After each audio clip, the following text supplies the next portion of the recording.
that, or the example that I have is that you go out into the forest to hunt peccaries because you're going to hunt them and you're going to butcher them and sell their meat or use that meat to feed your family. And maybe you're not a very good hunter, it turns out. Crappy hunter, or you're a dinkfod and you screw around and you don't actually do anything. Well, then you can say, oh, well, the Mapinguari was there and it scared me away. Or if you really need to ratchet the story up, you say, oh, I shot 7 of them in one day, but then the creature showed up and chased me away and took my prize. I really like the idea of some, like, really lazy guy, or, no, guy. I mean, in those cultures, it's okay. Guy going out into the forest, and then later people go out to look for him, and they find him asleep, and they wake him up, and he goes, oh, the smell of the mopping. I can't say it. Yeah, it knocked me out. I can't. The last thing I remember is some really long hair. It smelled so bad. The room spun around me, and I swooned and need no more. It's just like, okay, yeah, sure. No problem. Why is your blanket here? Yeah. It's like the idea of, the guy who's an hour late to his job, and he's like about to invent daylight savings time, where his boss is like, why are you an hour late? And he's like, oh, haven't you heard? It's great. Same thing. This is probably the invention of that's where it came from, huh? Yeah. That's awesome. And same with the invention of this, where some guy got caught napping, and he was like, oh, haven't you heard of this thing? And everybody else was like, oh, I don't want to look like I'm dumb, so I'll just go along with it. I don't want to think, legend is born. I don't want it to seem like I don't understand this art. Of course I understand it. Yeah. So it turns out... That makes sense. Devin might be right, but it also could be that there are a lot of strange things in the jungle. Oh, no fooling. And when it is dark and inhospitable in that environment, sometimes you see and you hear things that you just can't explain. Yeah. And while they may just be perfectly normal, run-of-the-day critters, when it is dark and they are crashing through the forest and underbrush at you, you are not willing to stand around and wait for them to figure out what they are. Instead, you hightail it away. That is the time at which point you will make up a description of said animal. Yeah. Yeah. So that could be where it is that the Mapinguari came from.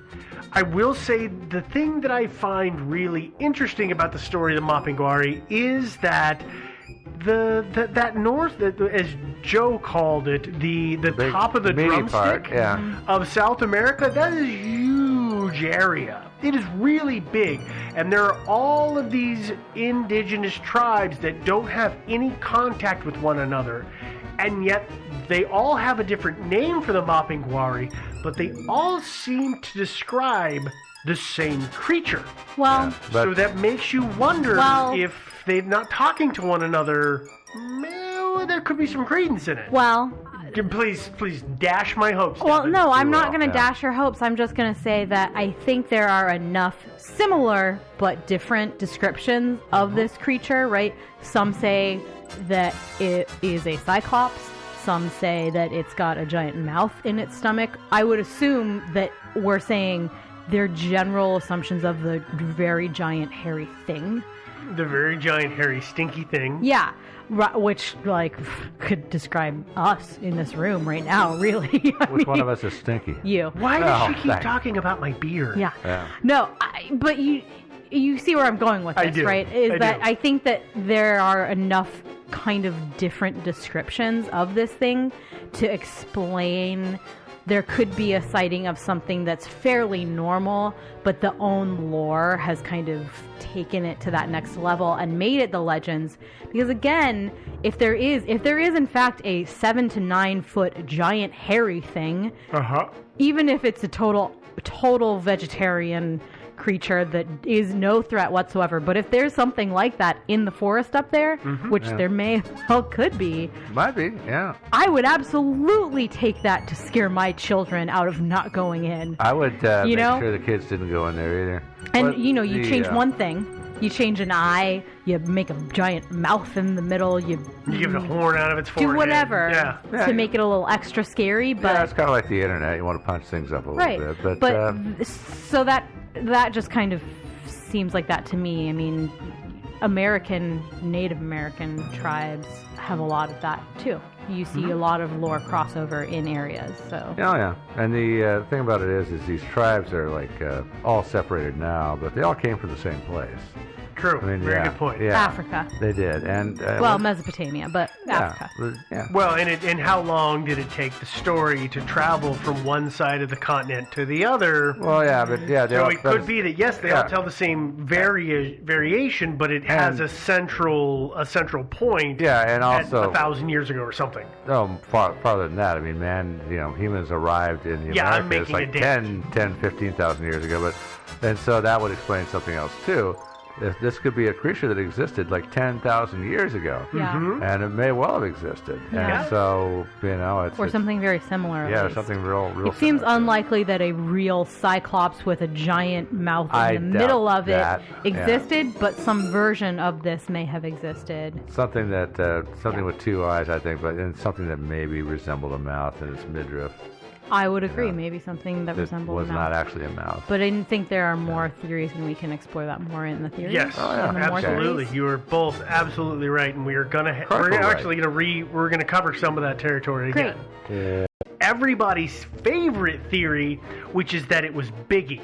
Yeah. Not Biggie Smalls, but Biggie Foot. Biggie Foot, yeah. Because it the notorious B.I.G. Foot. Yes. So it is believed that possibly the Mapinguari is just a relative of Bigfoot. Could be. If you look at, and by the way, this is not an episode on Bigfoot, so please excuse the brevity here, but in general terms, Bigfoot sightings are reported all over the United States, but the vast Canada, but the vast majority of them are on the West Coast. That's where the highest concentration of sightings are. If you look and you run down the coast, the western coast of the U.S., you know what you find? You find a great trail right into that drumstick portion of South America. That's the way they went down there. So that is the theory, is that they migrated south over time, the Bigfoot clan, and they said, hey, we like soccer more than you do here in North America, so we're going to go down there where they have soccer. So that's why they traveled south, and now the Mapinguari is all over the Amazon forest playing soccer. Well, I look at it this way: is like man started migrating across the land bridge between Siberia and Alaska years and years ago. Mm-hmm. And mere years ago. Back. Decades ago. And actually, it was decades ago. If you have a lot of decades, literally, a hell of a lot of tens of decades. Hundreds of. But anyway, hundreds of thousands. Tens of decades. Right. And so here's all these humans showing up, and there's Bigfoot just hanging out. And they're all like, crap. And like all these people, now we got to like hide and be elusive and all this crap. And I don't like that.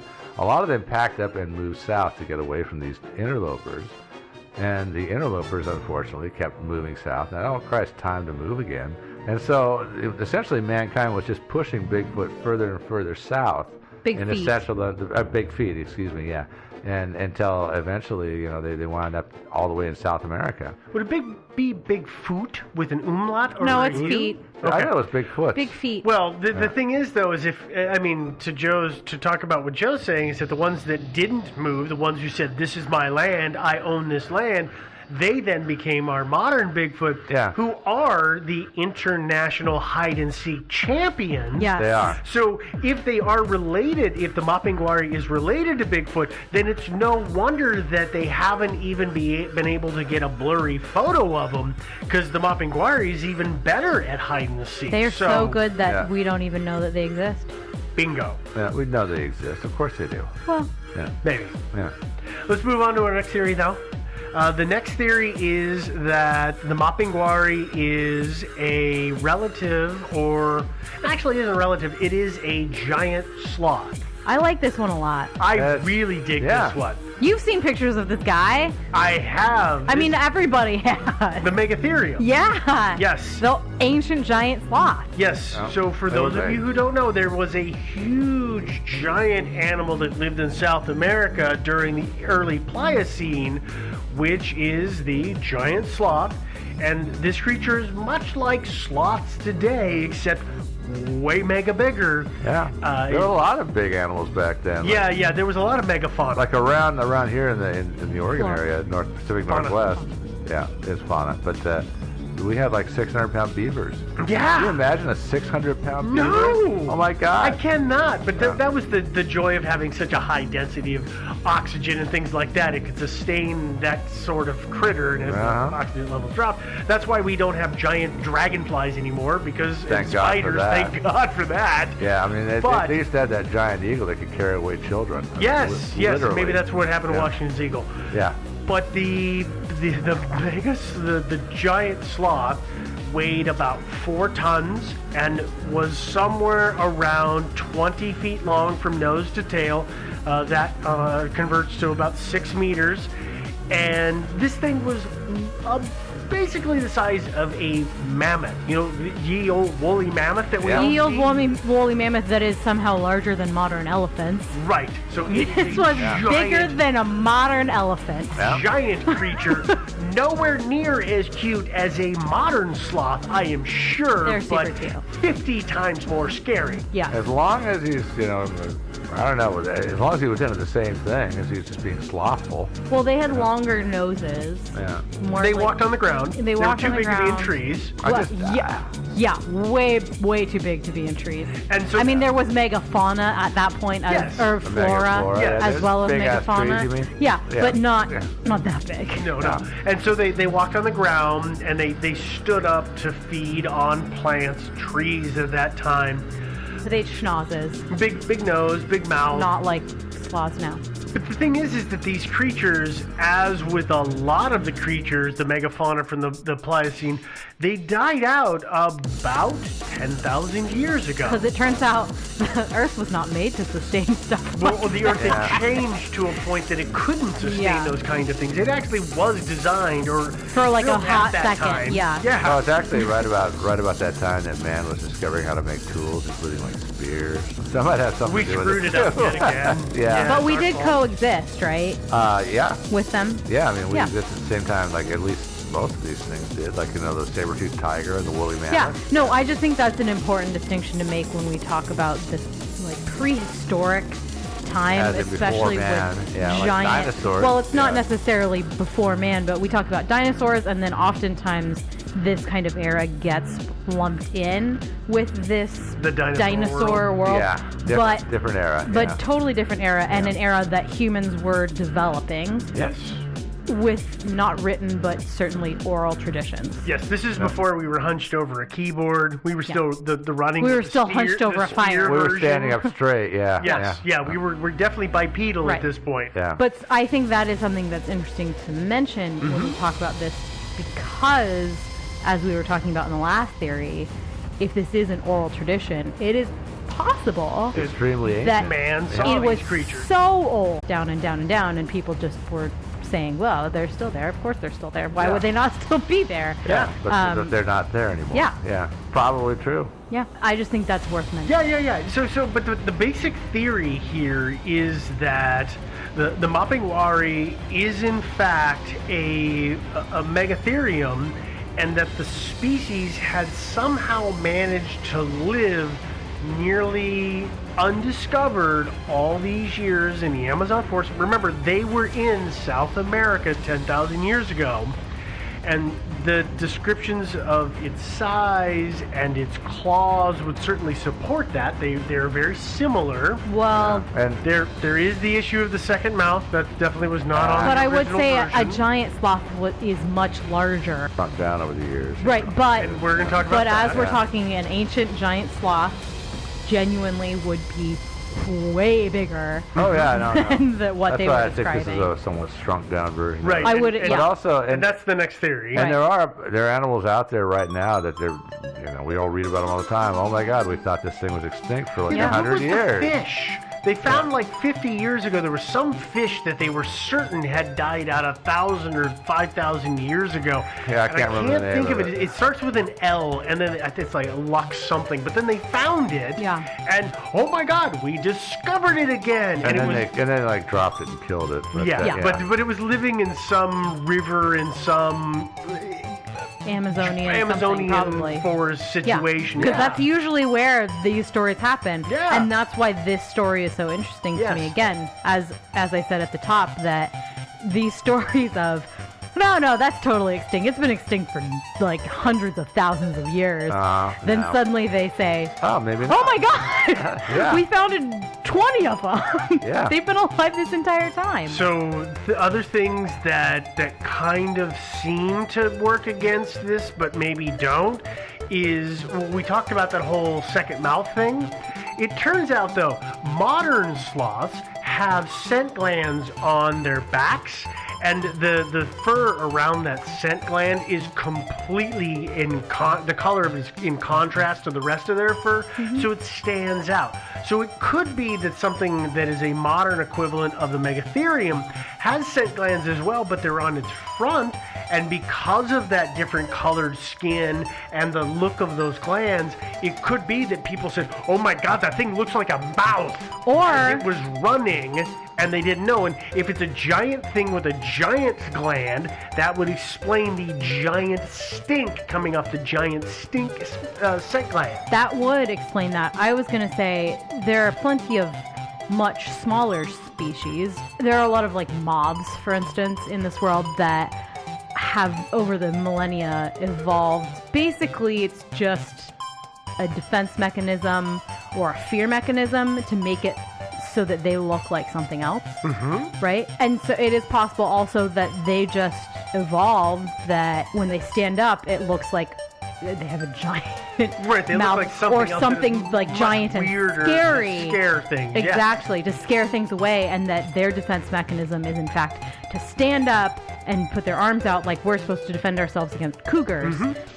And it just looks like there's a giant face everywhere, and that scares most of the other animals away. They think it's a giant head with. It's just it's evolution has created as their thing where defense mechanism. Or it could be some sort of marsupial with a pouch, you know. Like you want to hear something weird about moths and evolution? Sure. So it turns out, there are these crazy moths that have these amazingly long proboscis. Yeah. Proboscis. Okay, and everybody said, well, that must have evolved in response to a really long flower, and Darwin got involved in this. That's how old this conversation is. And if I remember correctly, what Darwin said was, oh, there's these flowers that have these really long things. Well, then it must have been there was a moth with this amazing proboscis first, and the flowers went towards it. I think he said it went the opposite direction of what you would expect it to be, and they have recently affirmed 150 years or so later, they found evidence that proves that, oh yeah, the plants were reacting to this critter instead of the critter reacting to the evolution of the plant. I don't know how they figured that one out. I don't know.